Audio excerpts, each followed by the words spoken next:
जी नाज़रीन, अस्सलाम वालेकुम। दो तीन मौज़ूआत पर बहुत अहम बात करनी है आपसे।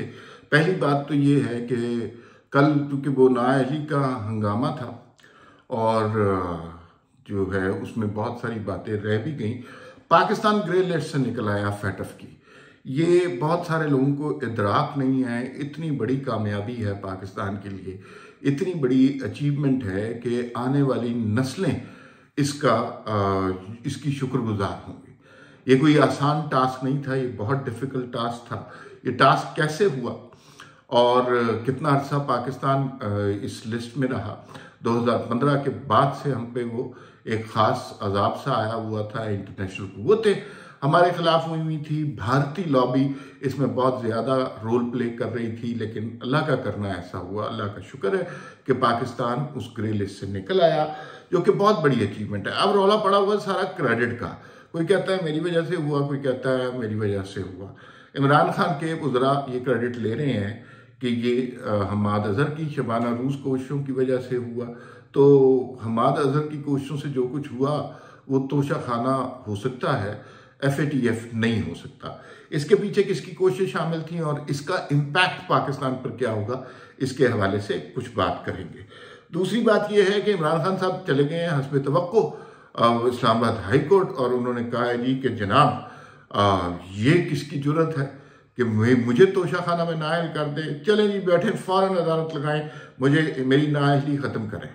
तो पहले मरहले पे ज़ाहिर है उन्हें chief justice Islamabad high court के, चूँकि माजी में ऐसे फैसले हैं वो इस तरह की चीज़ों को बहुत ज़्यादा तस्लीम नहीं करते, तो उनसे तवक्को है। लेकिन पहले वो जो है ना रजिस्ट्रार ऑफिस नहीं रोक लिया। उन्होंने कहा भाईजान आप ज़रा आएँ और ख़ुद आकर दस्तखत शस्तखत करें, तो फिर उसके बाद दरख्वास्त जमा होगी। PTI की तरफ से बैरिस्टर अली ज़फ़र पेश हुए और उन्होंने कहा जी आज ही समाअत कीजिए। ये खान का मुकदमा, ये कोई नवाज शरीफ ज़रदारी की बात थोड़ी है, ये खान का मुकदमा है। तो खान का मुकदमे के लिए आज ही समाअत कीजिए। लेकिन जो रजिस्ट्रार ऑफिस की तरफ से एतराज़ात लगाए, उन्होंने कहा कोई एमरजेंसी नहीं आएगी, कोई क़यामत नहीं आ रही, ज़रा ठहर जाएँ, ये चीज़ें समातें होती रहती हैं, मुकदमा चलते रहते हैं, ज़रा सब्र करें। तो अब उसमें खान साहब को क्या रिलीफ मिलता है? क्या कल वो तोशा खाना से नाअहल हुए हैं, आज वो इस्लामाबाद हाई कोर्ट से अहल हो जाएंगे? दूसरी जानिब हुकूमत ने अब जनाब फौजदारी मुकदमा, जो कि हुकूमत का इख्तियार है, वो बनाने का फैसला कर लिया है, जो कि बेसिकली क्रिमिनल प्रोसीडिंग उसके हवाले से होगी। और इमरान खान साहब उसमें ना सिर्फ 5 साल बल्कि ताहयात नाअहल भी हो सकते हैं, बल्कि उनकी गिरफ्तारी भी हो सकती है। ये खान साहब के लिए ज़रा लम्हा फिक्रिया होना चाहिए। लिहाजा अब उनके दिमाग से लॉन्ग मार्च वगैरह निकल गया हुआ है और अब वो जो है अपनी जमानतें कराने के चक्कर में। तीसरी बात फैक्ट फोकस की जानिब से, और उस्मान मंजूर, अहमद नूरानी, शुमैसा इसमें काम करते हैं। ये बड़ी पॉपुलर वेबसाइट है। इसी ने आसिम बाजवा के असासों के मुतालिक और पापा जॉन्स वाली स्टोरी भी की थी, वो सारी आपको याद ही होगी। तो इसमें हमारे दोस्त हैं उस्मान मंजूर साहब, उन्होंने एक बड़ी तहकीकाती रिपोर्ट शाया की है तोशा खाना के हवाले से। और आप वो जब रिपोर्ट पढ़ेंगे तो बहैसियत पाकिस्तानी आपको डूब कर मर जाना चाहिए। फिर उसके बाद राना अबरार एक रिपोर्टर हैं जिन्होंने इसके ऊपर तोशा खाना पे बेहतरीन काम किया था। 6.5 साल वो बेचारे किन अजाबों से गुजरते रहे, उनके हवाले से भी बात करेंगे। और आज की ये इस वीलॉग में ये सारी चीज़ें शामिल करते हैं। पहले बात कर लेते हैं फैटफ की। देखिए, जिस तरह के पाकिस्तान के ऊपर इल्ज़ाम थे, उसमें कश्मीर में दहशतगर्दों के खिलाफ के हक़ में मुआवनत, दहशतगर्दियों की सरपरस्ती और फिर टेररिज्म फंडिंग के हवाले से बहुत सारे ऐसे मामला थे जिनके ऊपर पाकिस्तान पे बहुत सारे बैन्स लगे हुए थे। और उसके अंदर ग्रे लिस्ट, ये अब दुनिया में, अब दुनिया के नॉर्म्स अब ये हो गए हैं कि जो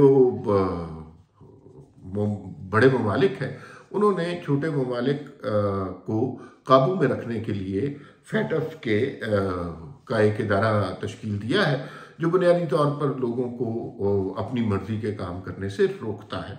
वो काम दुनिया के लिए सूदमंद भी नहीं होते। जाहिर है अगर टेरर फंडिंग हो रही है या दहशतगर्दों की सरपरस्ती हो रही है तो ये कोई बहुत अच्छी नहीं। लेकिन इसमें सिर्फ बात इतनी नहीं है, इसमें बात ये है कि इसमें भारतीय लॉबी का भी बहुत ज़्यादा किरदार था। और उन्होंने कश्मीर के हवाले से दुनिया में जो कैंपेनिंग की थी, उस कैंपेनिंग में कोई बहुत ज़्यादा वो तो कामयाब हो गए। पाकिस्तान अपना केस बेहतर तरीके से प्लीड करने में नाकाम रहा। हम अपना केस बेहतर तरीके से प्रेजेंट नहीं कर सके, और इट टुक अस 4 years और 4 साल हमें लगे कि वो केस किस तरह प्रेजेंट करना है। जो तजियाकार कहते हैं कि ये पाबंदियां गुज़िश्ता साल ख़त्म हो जानी थी, लेकिन पाकिस्तान को वॉच लिस्ट में रखा गया, और उस वॉच लिस्ट के बाद जो है इसको 1 साल और दिया गया, और फिर उसके बाद ये पाबंदियां ख़त्म हुई हैं। तो ये फैटफ की सूरत हाल है। अब मसला आ रहा है क्रेडिट का। हमाद अजहर साहब के इख्तियार में कुछ भी नहीं था, ना ही वो फैटफ के हवाले से कुछ तैयारियां कर सकते थे। पाकिस्तान ने इस केस पर बहुत मेहनत की और अपना केस अब बहुत बेहतर तरीके से प्रेजेंट किया। जो जो उनकी रिक्वायरमेंट थी, जो चेकलिस्ट थी, वो सारी की सारी पूरी की। इमरान खान भी यकीनन इसका क्रेडिट लेंगे, शहबाज शरीफ साहब ने भी इसका क्रेडिट लिया, और साथ ही सिपह सालार को मुबारकबाद पेश की और उनकी काविशों का भी शुक्रिया अदा किया। अब इसके जो एक्चुअल सिचुएशन है, ये जिस तरह के मामला थे, ये सियासतदानों के इख्तियार में थे ही नहीं। इसमें हालांकि हमें जनरल बाजवा की बात पॉलिसी से बहुत ज़्यादा इख्तलाफ रहा, लेकिन इसमें जनरल बाजवा ने बहुत ज़्यादा काम किया, और इसमें जो फ़ौज का कंट्रीब्यूशन था अपने मामला दुरुस्त करने में, उस चेक लिस्ट को भरने में, वो बहुत इम्पॉर्टेंट था। और ये भी हुआ कि एक डिपार्टमेंट बनाया गया। सुना है कि GHQ में इस तरह का कोई डिपार्टमेंट था, जनरल नौमान साहब नामी कोई साहब उसकी सरबराही करते थे। एक एक चीज़ मॉनिटर होती थी, और पाकिस्तान को ग्रे लिस्ट से निकालने की बड़ी काविशें वहाँ की। तो जहाँ पे उनका क्रेडिट बनता है, वो क्रेडिट ज़रूर देना चाहिए, और ये बुनियादी तौर पर उनकी काविशें हैं। और जो बाकी मामलात की सियासतदानों को तो खबर होती नहीं, और सियासतदानों में से हमाद अजहर साहब को तो बिल्कुल खबर नहीं होती। लेकिन कोइंसिडेंस देखिए, अब ये इत्तफाक है या उसने इत्तफाक है कि जैसे ही इमरान खान साहब निकले हैं, जैसे ही वो फितना फसाद और ताबूतों का सिपह सालार इमरान खान नाअहल हुआ है, उसी रात ही फैटफ से पाकिस्तान निकल गया है। ये अब इत्तफाक है या उसने इत्तफाक है, इस पर फिर कभी बात होगी। लेकिन बहरहाल पाकिस्तान कंपैरेटिवली पुरअमन हो चुका हुआ है नाअहल होने के बाद। लोग भी कोई नहीं निकले, मैंने खुद रावलपिंडी इस्लामाबाद सारा चक्कर लगा के देख लिया। अब जनाब इस्लामाबाद हाईकोर्ट इमरान खान साहब चले गए और मुसर है आज ही केस की समाअत की जाए। देखिए, चीफ जस्टिस जनाब अतर मिनल्ला साहब का किरदार माजी में कुछ केसेस के हवाले से बहुत शानदार रहा है, लेकिन ये केस बहुत, इसका ये मतलब नहीं है कि वो बेइंसाफ़ी करते हैं। इंसानी हकूक़ के लिए उन्होंने बहुत काम किया, बिला वजह मिसिंग पर्सन के हवाले से काम किया, सहाफ़ियों के साथ जो मार पिटाई होती रही उसके हवाले से काम किया। लेकिन अगर इमरान खान ये समझ रहे हैं कि वो जैसे ही जाएंगे अतर मिनल्ला साहब नाअहली ख़त्म करने पर तुले हुए होंगे, मुझे नहीं लगता, क्योंकि इसमें सबूत बड़े वाज़ेह हैं। और ख़ास तौर पे जो फैक्ट फोकस की रिपोर्ट आई है तोशा खाना के हवाले से, वो आपको, और उसमें ये नहीं लिखा हुआ कि इमरान खान वो तोहफे ले गए हैं, उसमें लिखा हुआ है इमरान खान और बुशरा बीबी मिल के ये चोरी की है और 112 तहफ़ ले गए हैं, उसमें 8.5 करोड़ रुपए की तो एक घड़ी है। अच्छा, चोर जो है ना, बड़े सियाणे चोर थे। उन्होंने किया क्या कि एक चीज़ अगर 100 रुपए की थी, पहले खुद ही लगाई उसकी कीमत कि ये जो है 10 रुपए की है। इस तरह काम किया, 100 रुपए की चीज़ को उसकी कीमत खुद ही लगवाई, क्योंकि अफसरान इर्द गिर्द जो बैठे होते हैं वो बादशाह वक्त को खुश करना चाहते हैं। उन्होंने 10 रुपए की कीमत लगाई और फिर उसका 20% अदा कर दिया। यानी वो चीज़ जो 100 रुपए की थी उसके सिर्फ 20 पैसे अदा किए गए और वो तोहफा पार कर लिया गया।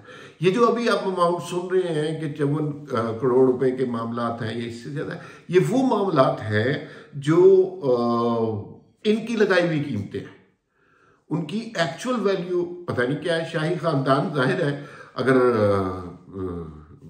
सऊदी अरब का शाही ख़ानदान किसी को गिफ्ट देता होगा और वो भी अपने ब्रांडेड और अपनी तरह की क्राफ्टेड घड़ी देता होगा, तो वो ऐसे नहीं होती होगी, जाहिर है उसकी बहुत कीमत देती होगी। तो बेच बूझ के खा गए और सारा वक्त नारे लगाते रहे करप्शन के खिलाफ जहाद करने निकले हुए। ये इन लोगों के करतूत है। अच्छा, राना इब्रार साहब एक हमारे दोस्त हैं, उनको आप नहीं जानते। तोशाखाना केस में बहुत अहम रोल उन्होंने प्ले किया और कल शाहजेब खानजादा ने उनका इंटरव्यू भी किया।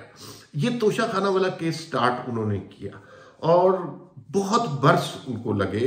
राइट टू इंफॉर्मेशन, यानी हर जमहूरियत में हर शहरी का राइट टू इंफॉर्मेशन होता है, आईने पाकिस्तान भी आपको ये हक देता है। उन्होंने तोशाखाना की फहरिस्त मंगवा ली राइट टू इंफॉर्मेशन के तहत। फिर उसके बाद कहाँ कहाँ दरखास्तें देते रहे और उनके साथ जो पीटीआई वालों ने किया कि वो बहुत खौफनाक था और मुझे बड़ा दुख होता था। मेरी उनसे जब भी मुलाकात हुई, शदीद माली मुश्किलात का शिकार थे, वो शदीद माली मुश्किलात का शिकार थे। और पीटीआई वालों ने कई दफ़ा वो सवात गए अपने दोस्तों के साथ, वहाँ उनको मारा पीटा गया और धमकियाँ दी गई। उनकी 70 साल वालदा के हवाले से उन्हें धमकियाँ दी गई। लेकिन सहाफ़ी होता है, याद रखिए, उसको आप लाइट नहीं ले सकते। तो उन्होंने इतने बरस मेहनत की और उस राइट टू इंफॉर्मेशन के तहत उन्होंने बिलाखिर ये बात प्रूव कर दी कि तोशाखाना में जो इमरान खान ने बददयानती की है वो सारी कौम के सामने खुलकर आ गई है। सो मच सो कि उसी बुनियाद पर वो नाअहल भी हो गए हैं। ये वो सहाफ़ी है जिनको कोई ख़ास तवज्जो नहीं देता था, जिन्हें मीडिया ग्लैमराइज नहीं करता था, क्योंकि ग्लैमराइज किस्म के सहाफ़ी तो वो होते हैं जो एंकर होते हैं। जो एंकर नहीं है, एक्चुअल रिपोर्टर हैं, वो असल सहाफ़ी होते हैं और वो बड़ी मेहनत करते हैं। लेकिन उनकी एक रिपोर्ट जो है वो हुकूमतें तब्दील कर देती है और यही हमने इमरान खान के केस में देखा तोशाखाना के हवाले से। फिर वक्त इतना ही, फिर मुलाकात होगी। अल्लाह हाफिज़।